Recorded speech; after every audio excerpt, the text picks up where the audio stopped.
એના લાઈફના લાઈવ એક્ઝામ્પલથી મળી રહ્યા છે. એકવાર જોરદાર તાળીઓથી વધાવે. એક સેશન, હજી તો આપણે 6 પ્રશ્નો સુધી પહોંચ્યા છીએ. ફેમિલી બિઝનેસ, ઘણીવાર કેવું હોય, ફેમિલી બિઝનેસની અંદર બિઝનેસ ગ્રો તો થઈ જાય, પરંતુ સિસ્ટમ ગ્રો નથી થતી, કારણ કે ફેમિલી ઇન્વોલ્વમેન્ટ હોય.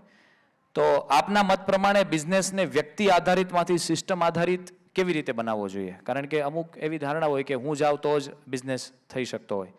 તો વ્યક્તિમાંથી બિઝનેસને સિસ્ટમમાં કેવી રીતે ડેવલપ કરવો જોઈએ? પહેલી વસ્તુ, તમે જો મોટો બિઝનેસ કરતા હો, તમને એક સિમ્પલ દાખલો આપું. તમે માનો કે સમજો કે પાન બીડીની દુકાન ચલાવો છો, રાઈટ? બીડીની વેચાય જ નહીં ખરેખર, તો પીવાની તો સ્વામિનારાયણ ભગવાનને ના પાડી જ, પણ પીતા હો ચાલો. એટલે પાન બીડીની દુકાન ચલાવો છો, તો સવારે તમે ઘરેથી આવો, એક થેલી લઈને આવો અને દુકાન ખોલી નાખી. એટલે એ પાન બીડીની દુકાનમાં તમે જ નોકર છુઓ, તમે મેનેજર છુઓ, તમે એના પ્રેસિડેન્ટ છુઓ, તમે એના કેશિયર છુઓ, તમે એના એકાઉન્ટન્ટ છુઓ, રાઈટ? જે પૈસા આવ્યા એ થેલીમાં નાખ્યા, પછી પાન ખરીદ્યા, સોપારી ખરીદી, ચૂનો ખરીદ્યો, કાથો ખરીદ્યો, જે ખરીદ્યું એ ખરીદી માટે જેટલા પૈસા જરૂરી એટલે આપ્યા. સાંજે એ થેલી લઈને, જે વધ્યા એ થેલી લઈને ઘરે ગયા. એમાં ઘરનાને શાકભાજી માટે જોતા હતા કે ભાઈ મને 25 રૂપિયા આપો, એટલે 25 રૂપિયા એને આપ્યા. તમારે કોઈ નામું લખવાની જરૂર કદાચ ન પડે. નામું રાખો તો સારી વાત છે આવક જાવકનું, પણ ન રાખો તો કંઈ વાંધો નથી. પણ એ પાન બીડીની દુકાનમાં તમે થોડું કમાયા અને તમે મોટો સ્ટોર કર્યો, કે હવે મોટો સ્ટોર કર્યો તો ઘરાક જાજા આવે એટલે બીજા 3 જણા રાખવા પડે તમારે, બરાબર છે, લેતી દેતી માટે. જે દિવસે તમારે ત્યાં બીજા 2 કે 3 જણા આવ્યા એટલે તરત જ તમારે સિસ્ટમ ઊભી કરવી પડે. જેમ કે એક ચોપડી રાખવી પડે, એમાં જે માલ આવે એ માલની યાદી કરવી પડે, જે માલ વેચાયો એની બાદબાકી કરવી પડે. એ 2 કરો એટલે તમને ઇન્વેન્ટરીની, એટલે કે તમારી પાસે જથ્થો કેટલો છે, સ્ટોક કેટલો છે એની ખબર પડે, અને જે માલ ખૂટી ગયો છે એનો ઓર્ડર કરવાની ખબર પડે. હવે જ્યારે આવી જાજી વસ્તુ થઈ તો તમારે પ્રોપર એનું નામું રાખવું પડશે, હિસાબ કિતાબ કરવો પડશે, પૈસા આવે એનું બેન્કિંગ કરવું પડશે, right? So that's a system. System is build brick by brick. આ બિલ્ડિંગ છે, આ આટલા સરસ ભવનમાં આપણે બેઠા છીએ, એ એક સાથે ઊભું નથી થઈ ગયું, એક પછી એક ઈંટો રાખીને બનેલું છે. System is nothing but this kind of BRICS, કે જેને તમે અલગ અલગ વિભાગોમાં વહેંચી નાખો. અને ઝાઝા માણસો થાય તો તમારે ત્યાં HR એટલે કે હ્યુમન રિસોર્સ ડેવલપમેન્ટ ડિપાર્ટમેન્ટ હોવો જોઈએ, તમારે ત્યાં ફાઇનાન્સ ડિપાર્ટમેન્ટ હોવો જોઈએ, તમારે ત્યાં પરચેઝ ડિપાર્ટમેન્ટ હોવો જોઈએ. માનો કે તમે બાંધકામનું કરો છો તો તમારે ત્યાં પરચેઝ ડિપાર્ટમેન્ટ હોવો જોઈએ, એનાથી આગળ તમારી પાસે પ્લાનિંગ ડિપાર્ટમેન્ટ હોવો જોઈએ. સો when you grow from 1 person to 1000 person, તમે રાતોરાત તો એક માણસમાંથી 1000 માણસની કંપની ઊભી કરી શકતા નથી. So you start building brick by brick, અને everything needs to be documented, nothing verbal. કારણ કે તમે જે મોઢાના શબ્દો છે એ, હું મારું ભાષણ કેમ લખીને લાવ્યો, કારણ કે આ જ વિચારો હું મૌલિક રીતે જો વ્યક્ત કરવા જાતે તો આ બધા વિચારો હું વ્યક્ત ના કરી શકું. પહેલાં મેં લખ્યા, તમારી સામે વ્યક્ત કર્યા. એટલે જ્યારે તમારે ધંધાને મોટો કરવો હોય તો every steps, every transaction, everything, દરેક વસ્તુ લખાણમાં હોવી જરૂરી છે. અને આ રીતે તમે આખી સિસ્ટમ ઊભી કરી શકો અને તમારા ધંધાનો વિકાસ કરી શકો છો. અને છેલ્લે સિસ્ટમ ઊભી કરવા માટે તમારે પ્રોફેશનલ લોકોને હાયર કરવા પડે. માનો કે તમે નામું ભલે રાખતા હો, પણ તમે ઇન્કમટેક્સનું રિટર્ન ફાઇલ કરવું હોય તો તમારે ચાર્ટર્ડ એકાઉન્ટની જરૂર પડે છે ને. તમારે કોઈ બાબતે વાંધો પડ્યો કોઈની સાથે તો કેસ કરવો પડે તો તમારો વકીલ પાસે જવું જ પડે છે, રાઈટ? એમ આપણે હોશિયાર હોઈએ, પણ આપણે હોશિયાર હોઈએ તો પણ આપણે જે બાબત ભણ્યા હોઈએ અથવા શીખ્યા હોય એમાં હોશિયાર હોય, બીજી બધી વસ્તુ આપણને ના આવડતી હોય. એને માટે જરૂરી જે પ્રોફેશનલો બજારમાં હોય એની સર્વિસ આપણે લેવાની અને એનાથી આખી સિસ્ટમ ઊભી કરવાની. હવે જે પ્રશ્ન તરફ જવું છે ને એ લગભગ બિઝનેસની અંદર જનરલ ક્વેશ્ચન છે. દરેક જે લોકો પ્રોડક્ટ બેઝ સાથે જોડાયેલા છે એમના માટે તો ખાસ આ પ્રશ્ન હોય જ છે. ઘણી બધી વાર મારી સાથે એવું થાય છે કે કોમ્પિટિટર પ્રાઇસ ઓછી કરી દે, પ્રોડક્ટ કોપી કરી લે અને માર્કેટની અંદર નેગેટિવ વાતો ફેલાવે. તો એઝ અ બિઝનેસમેન મારે એમને ઇમોશનલ રિએક્શન આપવું જોઈએ કે સ્ટ્રેટેજિક રિએક્શન? આ સમયની અંદર શું વિચારવું જોઈએ? પ્રોડક્ટ કોપી થાય અથવા તો પ્રાઇસ ઘટી જાય ત્યારે? It's very interesting. અને મેં તો આખી ઇકોસિસ્ટમ ઊભી કરેલી છે આ દેશની અંદર. મારે ત્યાંથી છૂટા થયેલા હોય, શીખીને ભણીને મારી સ્કૂલમાંથી ટ્રેનિંગ લઈને એવી 250 ઉપરાંત કંપનીઓ છે ભારતની અંદર અત્યારે, ખાસ કરીને સુરતની અંદર. અને મને ક્યારેય એવું લાગ્યું નથી કે મારા કમ્પિટિટર છે. રાધર મને બોલાવતું એને સલાહ આપવા જાઉં છું, એને શીખવાડવા જાઉં છું કે આ તમે ભૂલ કરો છો, આને તમે સુધારી નાખો. એટલે સૌથી પહેલી વસ્તુ નીડ અને ગ્રીડ, જરૂરિયાત અને ઈચ્છા, આ બે વચ્ચેનો તફાવત શીખી રાખો. જ્યારથી માનવ પૃથ્વી ઉપર આવ્યો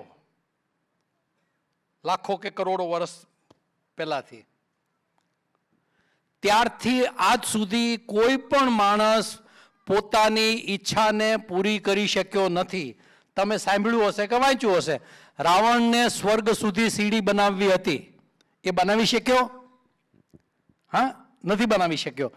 અત્યારનો એલન મસ્ક, એને મંગળ ઉપર વસ્તી ઊભી કરવી છે, તો સારું, ભલે ઊભી કરતો મંગળ ઉપર વસ્તી, તો એ મરી નથી જવાનો? એ બી મરી જશે ને. હે, એટલે તમે જે કમાઓ છો પૈસા, એ તમારી જરૂરિયાત સંતોષી શકે છે, નથી સંતોષી શકતા? તમે એનું ધ્યાન રાખો. બાકી કરોડો તમારી પાસે હશે, અબજો તમારી પાસે હશે, તો પણ તમારી ભૂખ ક્યારે ભાંગવાની નથી. એટલે તમારી પ્રોડક્ટની કોઈ કોપી મારતું હોય તો તમારે આનંદ કરવો જોઈએ. ભાઈ જો મેં એવી પ્રોડક્ટ બનાવી બીજા લોકો કોપી કરવા માટે મજબૂર થયા છે. હવે તમે જો નવી પ્રોડક્ટ બનાવી શકો છો કે તમારી બીજા કોઈ કોપી મારવી પડે છે, એનો મતલબ કે હજી તમે કંઈક નવું કરી શકશો. મારે ત્યાંથી વર્ષો કંપની ઊભી થઈ, મારી કંપની કંઈ બંધ નથી થઈ. લેઝરમાંથી કોમ્પિટિટરો ઊભા થયા. મારે ત્યાંથી સ્ટેન્ટમાં જે નોકરી કરતા હતા એ લોકોમાંથી નવી સ્ટેન્ટની કંપનીઓ પેદા થઈ છે. But nobody is able to compete me. We make today world's best product. અમેરિકાની કંપનીઓ અમારી જેવી પ્રોડક્ટ બનાવી શકી નથી. આ હું તમને જવાબદારીપૂર્વક ઓપનમાં કહી રહ્યો છું. આ અમે યુરોપની અંદર યુનિવર્સિટીની હોસ્પિટલોની અંદર હજારો પેશન્ટોની અંદર ક્લિનિકલ ટ્રાયલમાં સાબિત કરી દીધું કે we make the world's best, safest and the most effective product in the world. એટલે તમારે હરીફોની ચિંતા કર્યા વગર તમારી શક્તિ ઉપર તમારે વિશ્વાસ કરવાનો છે, રાઈટ? તો તમે ક્યારે પાછા પડશો નહીં. અને છેલ્લે નીડ વર્સેસ ગ્રીડ, આ પ્રિન્સિપલ યાદ રાખવાનો. એકવાર એમના યુનિકનેસ ઉપર એકવાર જોરદાર તાળી થઈ જાય. ગજબ, સુપર. બિઝનેસ જ્યારે સફળતા તરફ પહોંચે, સક્સેસ થાય, એટલે સ્વાભાવિક છે કે ego, comfort zone, over confidence, આ બધી વસ્તુ આવવાની શક્યતા છે જ્યારે બિઝનેસ સફળ દેખાય. આવા સમયે એક લીડર તરીકે આપણે પોતાને ગ્રાઉન્ડેડ કેવી રીતે રાખી શકીએ? મતલબ એવી સિચ્યુએશનમાં શું કરી શકીએ કે ઈગો, કમ્ફર્ટ ઝોન અને ઓવર કોન્ફિડન્સની આવવાની જે શક્યતા છે કે કદાચ આવી જાય તો એ ન આવે, એનું શું ધ્યાન રાખવું જોઈએ? આમાં જે પરિવારો સ્વામિનારાયણ સંપ્રદાયમાં હશે એ લોકોને ખબર હશે, સ્વામિનારાયણ ભગવાને વચનામૃત ગ્રંથ રૂપે બહુ મોટો ઉપદેશ આપેલો છે. જે ગ્રંથની અંદર માણસનું જીવન આ પૃથ્વી ઉપર અને આ શરીરમાંથી બહાર નીકળ્યા પછી કેવી રીતે સુખી થઈ શકે એના બધા ઉપાયો બતાવ્યા છે. એમાં એક ઉપાય એવો બતાવ્યો છે, એક વચનામૃતમાં એવું લખ્યું છે, 5 વાનાના નિત્ય નિરંતર અનુસંધાનનું. એમાં પહેલું છે કે આ ઘડીએ ને આ પળે મરી જવું છે એ નિર્ધાર વાત છે અને એમાં વિલંબ નથી જણાતો. આપણે જન્મા એની તારીખ છે બધા એની પાસે, હે, પણ ક્યારે મરી જશું એની તારીખ છે? જો આપણને એ યાદ રહે કે મારે મરી જવાનું છે તો અહંકાર ક્યારેય ન આવે. સ્મશાનમાં જઈએ તો આપણને વૈરાગ્ય થઈ જાય છે ને કે ભાઈ હું લાવ્યા હતા, હું લઈ જવાના છીએ, હે, આપણે આમ જવાના છીએ. પણ જેવો સ્મશાનની બહાર નીકળે એટલે મારી તારી કરવા માટે, હાથ પાય ચડાવવા માટે બાયો ચડાવવા તૈયાર થઈ ગયો હોય. હા, પણ જો એ સ્મશાનનો વૈરાગ્ય સતત યાદ રહે તો એ માણસ ક્યારેય ખોટું નહીં કરે. અને જ્યારે તમને યાદ હોય કે મારે મરી જવાનું છે અને આગળ જ મરી જવાનું છે એવું જો યાદ હોય તો તમે ક્યારેય કોઈનું અહિત નહીં કરી શકો. અને અહંકાર ક્યારે તમારી નજીક પણ નહીં આવે. એટલે પાયાની વાત છે આધ્યાત્મિકતા. તમે તમારા ઘરમાં પુસ્તકો, અધ્યાત્મના પુસ્તકો વસાવો. આજે મને ખૂબ દુઃખ થાય છે કહેતા કે હું કેટલાય પરિવારોની ઘરે જતો હોઉં તો પરિવારમાં પુસ્તકને નામે એક પુસ્તક એના ઘરમાં જોવા ના મળે. જેના ઘરમાં પુસ્તક નથી, જેમ જે પરિવારમાં બાળકો ન હોય અને એ પરિવારને વસવસો હોય કે અમારે શેર માટીની ખોટ છે, હું એટલી જ મહત્તા પુસ્તકને પણ આપું છું. જેના ઘરમાં પુસ્તકો ન હોય એના ઘરમાં ક્યારેય સમજણપૂર્વકની સમૃદ્ધિ નહીં આવી શકે. સમૃદ્ધિ પૈસામાં નથી, સમૃદ્ધિ સમજણમાં છે. અને આ સમજણ સારા લોકોના યોગથી, અધ્યાત્મથી અને સારા પુસ્તકોથી જ આવી શકે છે. એટલે ઘરમાં સારા પુસ્તકો વસાવવા અને વાંચવું. જો તમને વાંચતા જોશે તો તમારા બાળકો વાંચશે. નહીતર જે ABCD ભણે છે, કક્કા બારખડી ભણે છે, એનાથી એ શિંગડા પૂંછડા વગરના પશુ સિવાય એમાં કોઈ સંસ્કાર આવવાના નથી. સંસ્કાર સારા પુસ્તકોથી જ આવી શકે છે. અને જ્યારે સારા સંસ્કાર હોય ત્યારે એ ગમે તેવો સફળ હોય આર્થિક રીતે, એનો અહંકાર ક્યારેય ન આવે. લક્ષ્મી છે એ સંસ્કારી માણસના હૃદયમાં હોય અને અસંસ્કારી માણસના મગજમાં ચડે. એટલે કે લક્ષ્મી જ્યારે ઘોડ ઉપર આવે ત્યારે એ ઘરમાં અશાંતિ પેદા કરે છે અને લક્ષ્મીજી જ્યારે હંસ ઉપર બેસીને આવે છે, કમળ ઉપર બેસીને આવે છે, ત્યારે ઘરમાં એ શાંતિ અને સુખ સર્જે છે. એટલે તમારે કેવી લક્ષ્મી જોઈએ છે એ તમારે જાતે નક્કી કરવાનું છે. સર્વિસ બેઝ બિઝનેસ હોય ને, એમને પાસે એ વ્યક્તિ પોતે નીચેની ટીમ પસંદગી કરવાની હોય સર્વિસ બેઝ બિઝનેસની અંદર. તો એમનો એક મુખ્ય પ્રશ્ન એવો હોય કે સારા માણસોની પસંદગી ખૂબ મહત્વની છે. તો કોઈ વ્યક્તિને જ્યારે જવાબદારી આપવાની થાય એમને, ત્યારે એમની ઈમાનદારી અને વિશ્વાસપાત્રતા, કામ પ્રત્યેની નિષ્ઠા કેવી રીતે ઓળખી શકાય? કોઈ વ્યક્તિને બિઝનેસ માટે જ્યારે આપણે એપ્રોચ કરવાનો છે ત્યારે એમની ઈમાનદારી અને વિશ્વાસપાત્રતા કેવી રીતે ઓળખીને એમને જવાબદારી આપવી?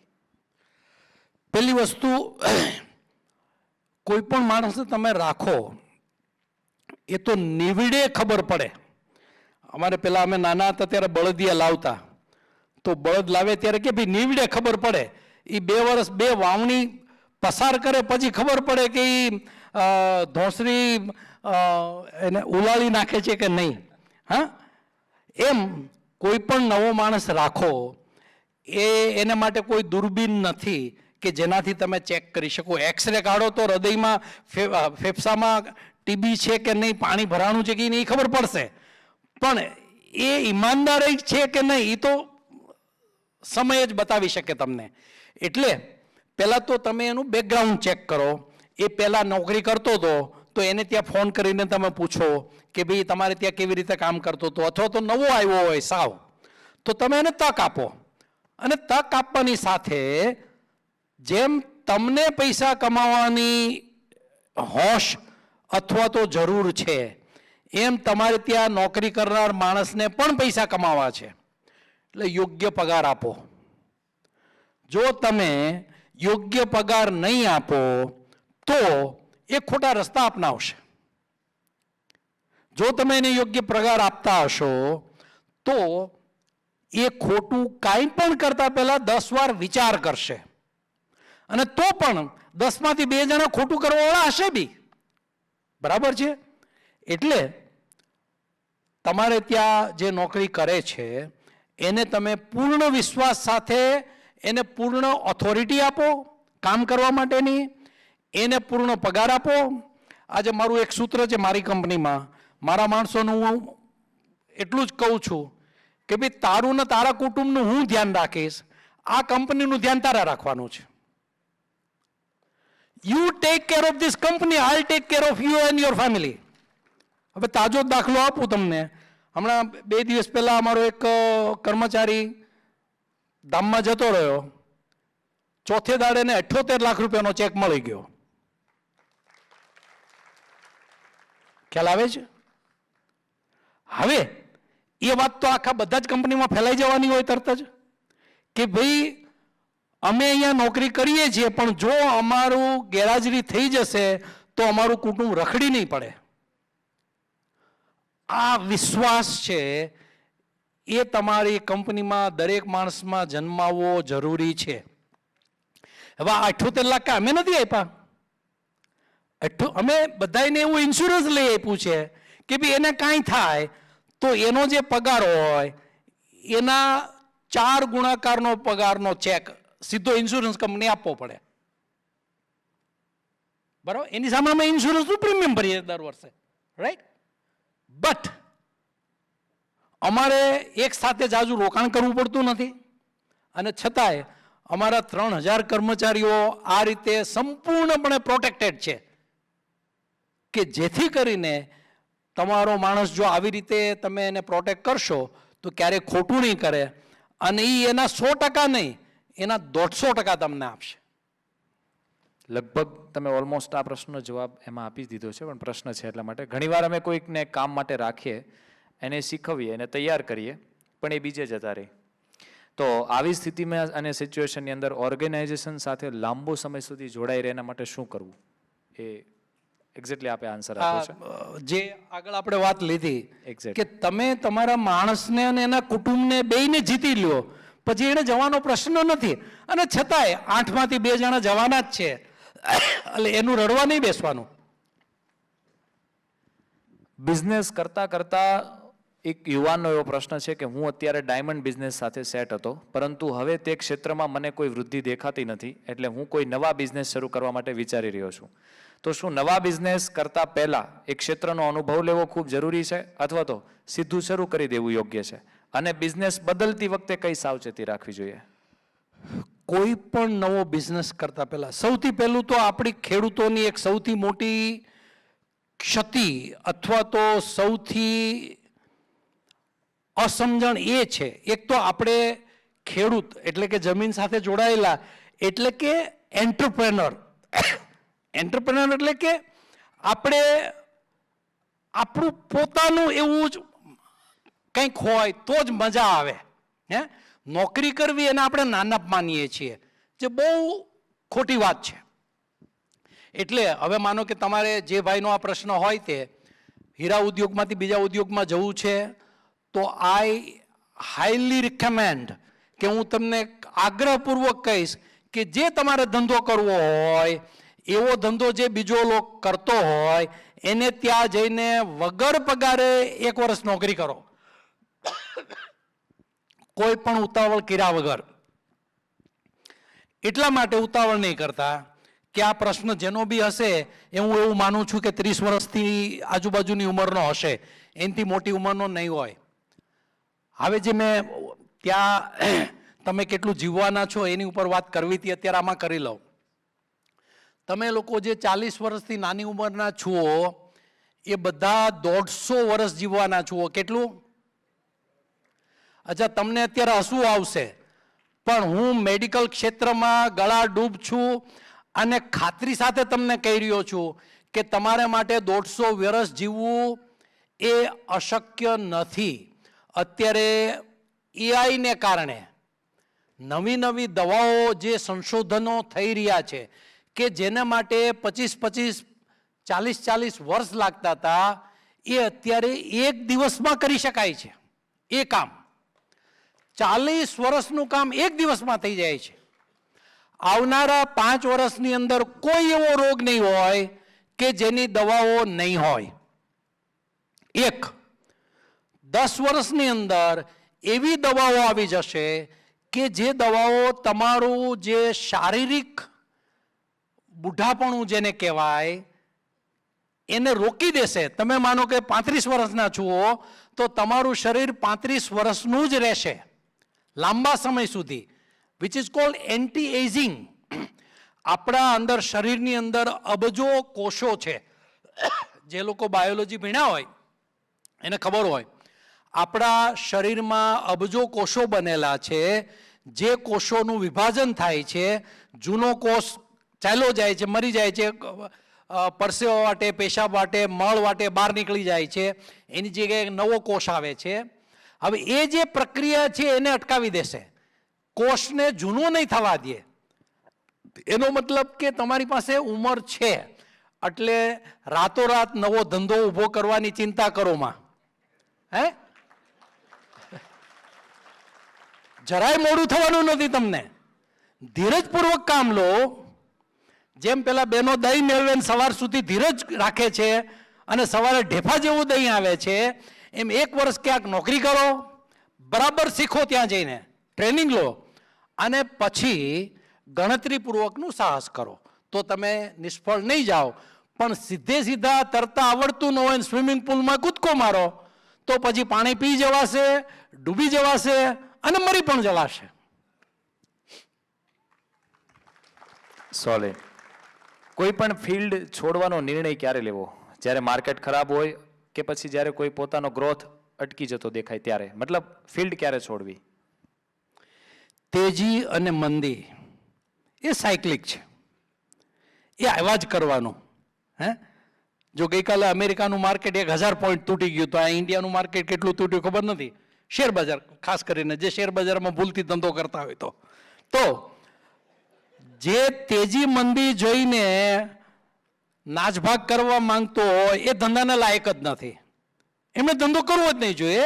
એમણે 9 to 5 સરસ મજાની નોકરી શોધી, ઈમાનદારીપૂર્વક મહેનતની નોકરી કરો અને જે પૈસા આવે એમાં સંતોષ માનો અને એમાં તમારું જીવનનું બજેટ કરો. ધંધો છે એ લાંબા પ્લાનિંગ સાથે અને લાંબા ગાળાના વિચાર સાથે કરવો જોઈએ, તો જ તમે સફળ થઈ શકો. પણ તેજી જોઈને જે ધંધામાં કૂદે અને મંદી જોઈને ભાગે એ બાવાના બેય લૂંટાય એના. સમજી ગયા? બાવાનો એ બાવો ઘરનોય નહીં અને ઘાટનોય નહીં, એના જેવું. ધોબીનો કૂતરો ઘરનોય નહીં ઘાટનો નહીં, એના જેવું થઈ જાય. એટલે તેજી મંદીનો વિચાર ધંધામાં કોઈ દિવસ કરાય નહીં. એની સાથે તમારે ચાલવું જ પડે. આ તો ધંધો કેવો છે ભાઈ, આમાં કેટલા જણા ઊંટ ઉપર બેઠા છે? ઊંટ ઉપર બેઠા જ કોઈ નો બેઠા હોય તો અત્યારે બીચ ઉપર જઈને બેસજો. ઊંટીઓ આમામ થાય ને એની સાથે આપણે આમામ થવું પડે, ઉપર નીચે થવું પડે, નહીતર કેળમાં અટવાઈ જાય, મણકો ખોટવાઈ જાય. ખ્યાલ આવ્યો? એમ ધંધો આમામ થાય એની સાથે આપણે ઉપર નીચે થયા કરવાનું. તાળી થઈ જાય એકવાર જોરદાર. વાહ. જ્યારે ધંધામાં નિષ્ફળતા મળે ત્યારે કોઈ આગળનો કોઈક રસ્તો દેખાતો ન હોય, આવા સમયની અંદર, આવો મુશ્કેલ સમય હોય ત્યારે પોતાના મનને સ્થિતિ જાળવી રાખવી માટે શું કરવું જોઈએ? મતલબ જ્યારે કાંઈ ન દેખાય, માણસ નિષ્ફળ જાય ત્યારે. આધ્યાત્મિકતા. મંદિરે જતા શીખો, મંદિરે જઈને ભગવાનની પ્રાર્થના કરતા શીખો, પણ ભગવાનને લાંચ નહીં આપવાની. ત્યાં જઈને કે પેલું હું 51 રૂપિયાની રસીદ ફડાવી નાખીશ, મને 5100 રૂપિયા આપો. અમારે હું નાનો હતો ત્યારે કવિ દલપતરામનું એક સરસ મજાનું કાવ્ય આવતું. કાવ્યના શબ્દો અત્યારે યાદ નથી, પણ એક વાણીઓ, લોભી વાણીઓ, દરરોજ હનુમાન દાદા પાસે શનિવારે જાય અને પાવળું તેલ ચડાવે અને માંગે કે હનુમાન દાદા મને આ વર્ષે લાભ કરી દો, જરા 100 ડબ્બા તેલ આપી દો. પણ એની પ્રાર્થના સાચી. એટલે એક વખત હનુમાન દાદા પ્રગટ થયા અને એક ધોલ મારી કે સાલા લુચા લોભિયા, મારી પાસે 100 ડબ્બા હોય તો એ મોટો સ્વિમિંગ પુલ બનાવીને એમાં તરવું નહીં, તારા પાવડા તલની રાહ શા માટે જો? એટલે સમય છે એ દરેક વસ્તુની દવા છે. આ વસ્તુ યાદ રાખો. સંબંધ ખરાબ થઈ ગયા હોય એ સંબંધ પણ રિપેર કરી શકાય છે. પતિ પત્નીને અબોલા થઈ ગયા હોય તો કેટલી ઘડી રહે? સવારે અબોલા થયા હોય, સાંજે ને બીજે દિવસે બોલતા નથી જતા, થઈ જાવ છો ને? હે, તો વચ્ચે શું ગયું? સમય ગયો. આજે સવારે અબોલા થયા હતા, બીજે દિવસે બોલતા થઈ ગયા, વચ્ચે જે સમય પસાર થયો એની દવા હતી. એમ ધંધાની અંદર નિષ્ફળતા મળે તો ગાંડા નહીં થઈ જવાનું, નાસીભાગ નહીં થઈ જવાનું, ભાંગી નહીં પડવાનું, ભગવાનને પ્રાર્થના કરવાની, એ નિષ્ફળતામાંથી સફળતા તરફ જવાના પગલાં લેવાના, હાથ પગ બાંધીને બેસી નહીં રહેવાનું, પણ હવાતિયા નહીં મારવાના. જે માણસ પાણીમાં ડૂબતો હોય એ જો હવાતિયા મારે તો વહેલો ડૂબી જાય, પણ જો શાંતિ રાખે તો એ તરી જવાની સંભાવના વધારે છે. એમ જ્યારે ધંધામાં નિષ્ફળતા મળે ત્યારે હવાતિયા નહીં મારવાના, શાંતિ રાખવાની, સમય આપવાનો અને કોઈક ડાયા માણસને પૂછવાનું કે ભાઈ મને આ મુશ્કેલી છે, આ મુશ્કેલીમાંથી બહાર નીકળવાનો કોઈ ઉપાય મને બતાવશો? તો જરૂર તમને સોલ્યુશન મળી જશે. આપે આપના જીવનની અંદર અનેક સેક્ટરોમાં બદલાવ લાવ્યા છો. ટેકનોલોજી એ ફક્ત મશીન નથી, એ સોસાયટી બદલી શકે એવી શક્તિ છે. આપના જીવન ચરિત્ર પરથી એવું નક્કી કરી શકીએ છીએ. તો એઆઈ અને ઓટોમેશનના આ સમયની અંદર માણસ પોતાની વેલ્યુ કેવી રીતે જાળવી રાખવી જોઈએ? ટેકનોલોજી એ ભૌતિક વસ્તુ છે અને જીવન છે એક હાલતો ચાલતો દીવો છે, ચૈતન્ય છે. આપણે બધા ચૈતન્યના મંદિરો છીએ. એ ચૈતન્યના મંદિરો છે એ મૂલ્ય આધારિત હોવા જોઈએ. ટેકનોલોજીઓ તો કેટલી આવી, હજુ આવશે. આજે એઆઈ છે, કાલે સવારે એના કરતાં નવું આવશે. આજે ફોન આવ્યા, અમારા જમાના ફોન નહોતા. હું જ્યારે ગુરુકુળમાં 1972માં દાખલ થયો તો હું ટપાલ લખું બાપાને તો એ 15 દાડે કે મહિને બાપાને ટપાલ મળે, અને પછી દાદાના ટાઈમ મળે ત્યારે અઠવાડિયે 10 દિવસે પાછા સમાચાર લખે. એ નાનું ઓલું પોસ્ટકાર્ડ પીળા કલરનું આવતું, એ જમાનામાં 5 કે 7 પૈસાનું પોસ્ટકાર્ડ આવતું, એ લખે. એ લખીને પાછું અહીંયા મૂકી રાખ્યું તો ઓલા ગ્રામ પંચાયતને ઓફિસે અહીંયા એક ડબ્બો હોય, લાલ ડબ્બો. હવે એમાં નાખવાનું ભૂલી ગયા હોય, 15 દાડા તો એ નાખવાનું રહી ગયું હોય, એ 15 દાડા નાખવા જાય. એ રખડતા રખડતા મારી પાસે આવે, બરાબર છે. એ ગુરુકુળમાં આવે, ત્યાંથી વળી જે છોકરાઓને જે રૂમનું હોય ત્યાં જાય, મળે. તો એ 1.5 મહિને કે 2 મહિને અમને મળતું, અને છતાંય આકાશ પૃથ્વી ઉપર આવી ના ગયું કે પૃથ્વી ક્યાંય ડોલીને જતી રહી નહીં. સમજાય છે? 2 મહિને સંદેશાની આપલે થતી તોય કાંઈ વાંધો આવતો નહોતો. આજે વોટ્સઅપમાં મેસેજ આવ્યો ને તરત જ જે જવાબ આપવાની જે ખજવાળ આપણને આવે છે, એના કારણે સૌથી મોટા પ્રશ્નો સર્જાઈ રહ્યા છે. આજે આપણે બધા અશાંત થઈ ગયા છે. એનું કારણ શું છે કે આપણને દરેક વસ્તુ તરત જોઈએ છે. અને આમાં સૌથી મોટો પ્રોબ્લેમ આ ડબ્બાનો છે. આ ડબ્બાએ મોટા ભાગના લોકોના જીવન હરામ કરી દીધા છે એવું સમજી લો તમે. લોકો તો રાતે ઉઠીને ફોન જોતા હોય. લો, બાથરૂમ ગયા હોય તો રાતે ઉઠીને ફોન જોવે. એટલે ભાઈ તમે રાત્રે ફોન નહીં જોવો તો કાંઈ તોય સવાર પડવાની છે. હે, આપણે શાંતિ ખોવાનું કામ કરી રહ્યા છીએ. આ એક આપણું જીવન સરળ બનાવવાનું સાધન છે, એની જગ્યાએ આપણે એને અશાંતિનું સાધન બનાવી દીધું છે, અને એને કારણે અનેક સમસ્યાઓ સર્જાઈ છે. હવે તમે સ્વિગીમાં ઓર્ડર કરો, મને તો ખબર નથી મેં સ્વિગી કેવી રીતે કામ કરે છે, પણ મેં એવું સાંભળ્યું છે કે સ્વિગીમાં ઓર્ડર કરો એટલે લોકો ગેરંટી આપે છે કે 30 મિનિટમાં ડિલિવરી. હવે તમે તમારી ઘરવાળીને કહો કે ભાઈ મને ઢોસો બનાવી દે, નહીં કાંઈ 30 મિનિટમાં ના બનાવી શકે, અને પછી તમે એની યાર ઝઘડો કરો કે ભાઈ સ્વિગીવાળો મને આપે, તું કેમ કરી નથી આપતી, તો તમારા ઘરનું બધું શાંતિ ખોરવાઈ જવાની કે નહીં ખોરવાઈ જવાની? રાઈટ? એટલે જીવન છે એ મૂલ્ય આધારિત હોવું જોઈએ, ટેકનોલોજી આધારિત નહીં. ટેકનોલોજી છે એ કપડાં જેવી છે, સંસાધન છે, શરીર ઢાંકવા માટે જરૂરી છે, તો એને અપનાવો. પણ એને તમે જીવન માટેનો પથ બનાવી દેશો તો એમાંથી શાંતિ નીકળવાની નથી. આજે ઇન્ફોર્મેશન બધા પાસે છે, કારણ કે હમણાં જ આપે એક પ્રશ્નમાં કીધું કે યુટ્યુબના કારણે, ટેકનોલોજીના કારણે બધી જ માહિતી બધા પાસે છે. ઇન્ફોર્મેશન અવેલેબલ છે, પણ એના ઇનોવેશન થોડા જ લોકો કરી શકે છે એમાંથી. તો ઇન્ફોર્મેશનને ઇનોવેશનમાં કન્વર્ટ કરવાનો માઇન્ડસેટ કેવી રીતે વિકસાવવો જોઈએ વ્યક્તિએ? એના માટે એક તો પ્રાથમિક એજ્યુકેશન જોઈએ, રાઈટ? તમે ઇન્ફોર્મેશનને એનાલાઇઝ કરી શકો એ એનાલિટિકલ માઇન્ડસેટ અને એને માટેનો પ્રાથમિક અભ્યાસ જરૂરી છે. માનો કે બિલ ગેટ છે, એણે ગ્રેજ્યુએશન પૂરું કર્યું નથી, કોલેજના 4 વર્ષ પૂરા નથી કર્યા. પછી આ ઝુકરબર્ગ ફેસબુકવાળો, એણે પણ 4 વર્ષ પૂરા કર્યા નથી. પણ એ જ્યારે પ્રાથમિક શાળામાં હતા ત્યારે જ એ લોકોએ એટલી બધી મોટી બુદ્ધિ પ્રતિભાનું પ્રદર્શન કરેલું. બિલ ગેટનો એક પ્રસંગ છે કે એ એના ગરાજમાં કંઈક કામ કરતો હશે અને એની મમ્મીએ કીધું કે બિલ, તારું લંચ તૈયાર છે, જમી જા. એટલે એણે કંઈ જવાબ નહીં આપ્યો. એટલે એની મમ્મીએ બીજી વાર કીધું તો એણે જવાબ નહીં આપ્યો. એટલે ત્રીજી વખત એની મમ્મી કે bill, what are you doing? તો બિલ ગેટે શાંતિથી એને જવાબ, મોમ, આઈ એમ થિંકિંગ. સમજાય છે? 7 વર્ષનું બાળક, આ એની આત્મકથામાં છે, 7 કે 8 વર્ષનું બાળક, એની માને એને જમવાની ઉતાવળ નથી, નહીંતર નાના છોકરાને તો ખાવાની કેટલી ઉતાવળ હોય, એટલે માઇક્રોસોફ્ટ ઊભું કરી શકે.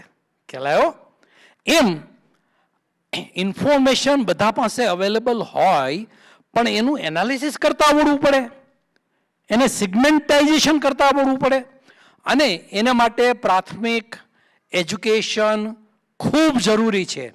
એટલે તમે જે યુવાનો છો, તમારા બાળકો અત્યારે પ્રાથમિક શાળામાં હશે કે હાઈસ્કૂલમાં હશે કે ભણતા હશે, તો એને ભણે એના માટે તમારે પણ સમય આપવો જોઈએ.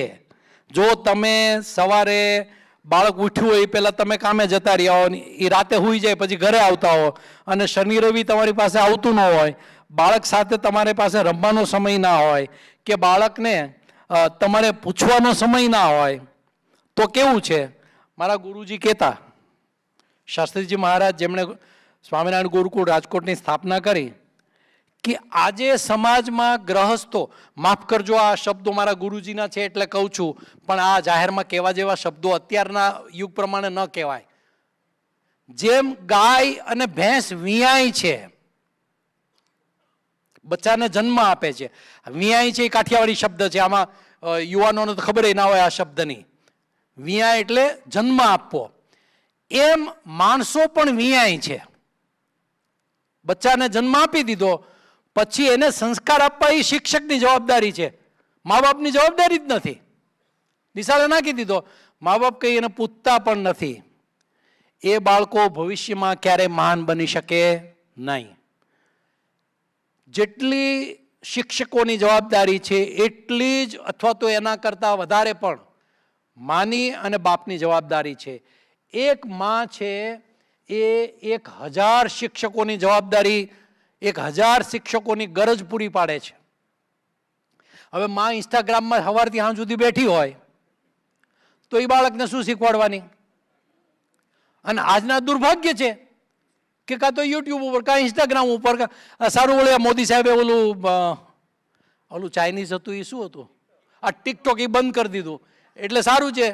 નહીતર રીલો બનાવવામાં, હમણાં હું ટ્રેનમાં આવતો હતો તો બાજુમાં 3-4 યુવતીઓ બેઠી હતી બાજુના, અને કંઈ વાતો કરતી હશે કે કોઈ ઇન્સ્ટાગ્રામ ઉપર જ કોઈ સારું જેકેટ જોયું હશે ને એમાં કંઈક શોર્ટ રીલ ફિલ્મો આવે, શોર્ટ રીલ, હા ઓકે, તો એ એવું આવ્યું હશે, મારે પણ આ જેકેટ મંગાવવું છે ને આવી રીલ બનાવવી છે અને આપણે મૂકવી છે. લો, અહીંયા એની થોટ પ્રોસેસ અહીંયા આવીને અટકી જાય છે. એ લોકો બીજું શું કરવાના, રાઈટ? આપણી જ્ઞાનેન્દ્રિયો છે, આપણી ઇન્દ્રિયો છે, 5 કર્મેન્દ્રિયો કે જેનાથી આપણે કામ કરીએ છીએ, માનો કે હાથ, પગ, મળદ્વાર અને જનનેન્દ્રિયો, આ કર્મેન્દ્રિયો કહેવાય.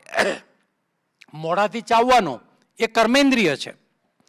5 આપણી જ્ઞાનેન્દ્રિયો છે, આંખ, કાન, નાક, ત્વચા, કે જેનાથી આપણે જ્ઞાન મેળવી શકીએ છીએ. આંખથી જોઈ શકીએ છીએ, પણ આંખ કાંઈ કરી શકતી નથી, બરાબર છે. પણ આંખથી જેટલું આપણું અહિત થાય છે એટલું અહિત બીજા એકેય ઇન્દ્રિયોથી નથી થતું. કારણ કે સાંભળવું હોય તો નજીકમાં હોય તો સંભળાય, સ્પર્શ કરવો હોય, ટાઢું ઊનું છે કે સુવાળું છે એને અડું તો ખબર પડે, પણ આંખ તો 1 કિલોમીટરથી ખેંચી લે બધું. હવે અહીંથી તમે ઘરે જશો તો જેટલા રસ્તામાં બોર્ડ આવશે એટલા વાંચતા જશો, બરાબર છે. એકે બોર્ડ ઘરે આવવાનું છે, હવે બોર્ડ શેના માટે જે કામ લાગવાનું છે, છતાં આપણે અંદર ભરવાના છીએ. એમ જેની આંખ કંટ્રોલમાં નથી એ વિકાસ ન કરી શકે. વિકાસ કરવા માટે તમારે આંતરવૃત્તિ કેળવવી પડે.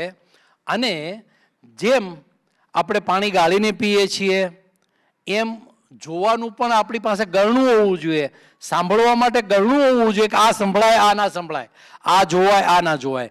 અત્યારે યુટ્યુબ ઉપર અને ઇન્સ્ટાગ્રામ ઉપર જે ન જોવા જેવી વસ્તુ એવી જ લોકો જોતા હોય. પછી સારા સંસ્કાર આવી ન શકે. સારા સંસ્કાર ન હોય એટલે ઘરમાં શાંતિ ના રહે, અશાંતિ ઊભી થવાની. અને તમને જે રીતે વાત કરી ઈચ્છા અને જરૂરિયાત, ઇન્સ્ટાગ્રામ છે એ તમારી ઈચ્છાઓને ભડકાવે છે. આગ લાગી હોય અને એમાં પેટ્રોલ નાખો શું થવાનું? ભડકો મોટો થવાનો ને. હવે તમે નવી નવી જાહેરાતો જોયા કરો તો તમને તો જીવનમાં અધૂરપ લાગવાની ને, કે ભાઈ મારી પાસે આ શર્ટ નથી, મારી પાસે આ પેન્ટ નથી, મારી પાસે આ શૂઝ નથી, મારી પાસે આ ઘડિયાળ નથી, મારી પાસે આ ડ્રેસ નથી. તમારી અંદર ઈચ્છાઓને ભડકાવે છે અને એ ઈચ્છાઓને પૂરી કરવા માટે તમે આંધળી દોડ દેવાના. રાઈટ. એટલા માટે વિવેક બુદ્ધિ સતેજ કરવી, જગાવવી અતિ જરૂરી છે.